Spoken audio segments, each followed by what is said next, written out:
مزاجی سے نہ کرے، اس طرح مسلمان نہ بنے کہ اس کے مسلمان بننے پہ باقی لوگ کافر بن جائیں، ایسے نہیں کرنا چاہیے۔ محبت پیار سے ان کو سمجھائے اور ان کو دین کی طرف لے کے آئے۔ محبت پیار ایسا نسخہ ہے کہ گھر کے سارے لوگ دین کے اوپر آ جانا آسانی سے آ جاتے ہیں۔ ایک مرتبہ لاہور کا ایک نوجوان میرے پاس آیا، اب اس کی شادی 1-2 مہینے پہلے ہوئی تھی، اور شادی کے چند ہی دنوں بعد یہ سلسلے میں داخل ہو گیا، بیعت ہو گیا۔ اب اس نے چہرے پہ داڑھی بھی سجا لی، نمازیں بھی پڑھنی شروع کر دیں، تو نیکی پہ آ گیا۔ اللہ کی شان کے ایک دن میرے پاس آیا، غصے میں تھا۔ میں نے پوچھا خیریت ہے؟ کہنے لگا بس حضرت کیا بتاؤں، یہ جو میری بیوی ہے نا، اس نے بس مجھے بہت ستایا ہوا ہے۔ میں نے پوچھا کیا ہوا؟ کہنے لگا کہ کہتا ہوں تو نماز نہیں پڑھتی، سر پہ دوپٹے کا خیال نہیں رکھتی، اور بالکل اس کو تو دین کا کوئی احساس ہی نہیں ہے، یہ تو اس نے تو میرا جو ہے نا جینا حرام کر دیا ہے۔ خیر خوب اس نے غصے میں چند باتیں کہیں، تو جب اس نے غصے میں باتیں کر لیں تو پھر میں نے اس سے پوچھا کہ اچھا یہ بتاؤ کہ جب شادی ہوئی تھی اس وقت آپ دیندار اسی طرح تھے جیسے آج ہیں، یا آپ بھی اسی طرح کے تھے؟ کہتے نہیں جی اس وقت تو میں بھی نمازیں نہیں پڑھتا تھا۔ اصل میں شروع میں دونوں ایک ہی جیسے تھے اور آپس میں پسند کی شادی تھی یہ۔ تو میں نے کہا کہ بھائی آپ بھی اسی جیسے تھے اور آپ بھی نمازیں نہیں پڑھتے تھے، تو آپ نے ایسی ہی بیوی پسند کی، تو بیوی تو وہی ہے نا، کوئی بدلی تو نہیں ہے، مگر فرق یہ پڑا کہ آپ نے اس مجلس میں آنا شروع کیا اور آپ نے دین کی باتیں سنی تو آپ نے دین کو قبول کر لیا، اور اب آپ کی زندگی نیکی دینی والی بن گئی ہے۔ کہنے لگے ہاں یہ بات تو ٹھیک ہے۔ میں نے کہا یہ بتائیں کہ آپ کی بیوی نے کتنی نصیحتوں کی محفل اٹینڈ کی ہے؟ کہنے لگے وہ تو نہیں آتی۔ میں نے کہا کوئی اور دینی محفل اٹینڈ کی ہو جہاں اس کو دین کی طرف کسی نے ترغیب دی ہو، بلایا ہو؟ کہنے لگا نہیں۔ میں نے کہا پھر وہ کیسے دوپٹہ کرے گی سر کے اوپر، اور کیسے وہ پردے کا خیال کرے گی، نمازیں پڑھے گی؟ اس کو تو سمجھانے والا کوئی ہے ہی نہیں۔ آپ کو تو سمجھانے والے مل گئے، اس کو تو نہیں نہ ملے۔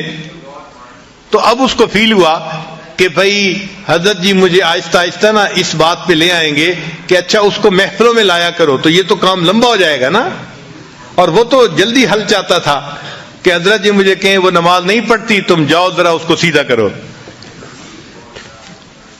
خیر جب میں نے دیکھا کہ بھائی یہ خاموش تو ہو گیا ہے لیکن اس کے دل سے ابھی غصہ ختم نہیں ہوا، تو پھر میں نے اس سے بات کی۔ میں نے کہا دیکھیں آپ ہر سنت پہ اب عمل کرنے لگ گئے ہیں نا؟ کہنے لگا جی میری کوشش ہوتی ہے ہر بڑی اور ہر چھوٹی سنت کے اوپر عمل کروں، میری پوری زندگی سنت کے مطابق ہو جائے، اور آپ بھی یہی تلقین کرتے ہیں۔ میں نے کہا اچھا میں آج آپ کو ایک سنت بتاتا ہوں، آپ اس کے اوپر عمل کریں۔ کہنے لگا جی۔ میں نے کہا آپ واپس جاتے ہوئے کسی دکان سے مٹھائی کا ڈبہ ساتھ لے جائیں، اور جب گھر جائیں تو دسترخوان پہ جب ڈبہ رکھا جائے تو اس میں سے مٹھائی کا ایک پیس اٹھا کے اپنی بیوی کے منہ میں ڈالنا۔ جب میں نے کہا تو مجھ سے پوچھا جی؟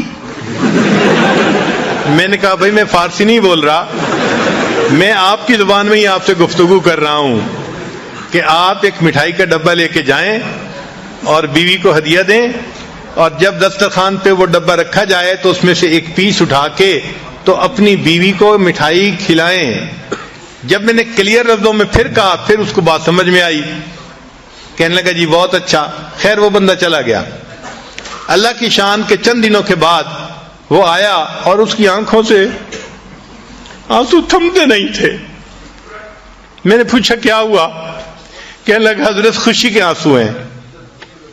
میں نے پوچھا کس خوشی کے؟ کہنے لگا کہ میں جاتے ہوئے مٹھائی کا ڈبہ لے کے گیا اور گھر والوں نے پوچھا، بیوی نے کہ یہ کیا لائے؟ تو میں نے کہا میں آپ کے لیے گفٹ لے کے آیا ہوں۔ تو بڑی حیران ہوئی، اچھا آپ میرے لیے گفٹ لے کے آئے ہیں؟ میں نے کہا ہاں۔ تھوڑی دیر کے بعد پھر کھانے کا وقت آیا تو کھانے کے دسترخوان پر کھانا لگ گیا اور وہ مٹھائی کا ڈبہ بھی وہیں تھا۔ کہنے لگے میں نے آپ کی جو ہے وہ نصیحت کے مطابق مٹھائی کا ایک پیس اٹھایا اور ایک گلاب جامن میں نے اپنی بیوی کے طرف کیا، تو وہ میری طرف دیکھنے لگی کہ کیا مطلب ہے؟ میں نے کہا کہ یہ میں تمہیں خود اپنے ہاتھوں سے کھلانا چاہتا ہوں۔ کہنے لگے وہ حیران. خیر اس نے وہ گلاب جامن تو کھا لیا. پھر اس کے بعد تھوڑی دیر وہ سر جھکا کے بیٹھی رہی, کچھ سوچتی رہی. پھر مجھے کہنے لگی آپ نے آج ایسا کیوں کیا ہے, پہلے تو کبھی نہیں کیا.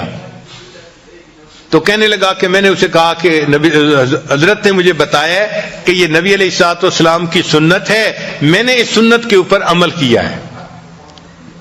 کہنے لگا جب میں نے یہ بات بتائی اس میری بیوی کی آنکھوں میں سے آنسو ٹپک پڑے اور وہ کہنے لگی اچھا یہ نبی علیہ السلام کی سنت تھی. میں نے کہا ہاں. تو کہنے لگی اچھا کیا میں بھی اور سنتوں پہ عمل کر سکتی ہوں؟ تو میں نے کہا ہاں کر سکتی ہو.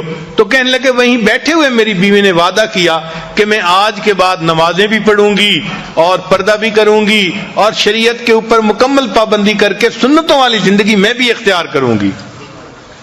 نبی علیہ الصلوۃ والسلام کی ایک سنت نے پورے گھر کے ماحول کو بدل کے رکھ دیا اور وہ بچی نیک بن گئی اور بعد میں وہ بچی عالمہ بھی بن گئی. تو گھر کے اندر نیکی کا ماحول رکھنا, نیکی کی تلقین کرتے رہنا, یہ خاوند کی ذمہ داری ہوتی ہے.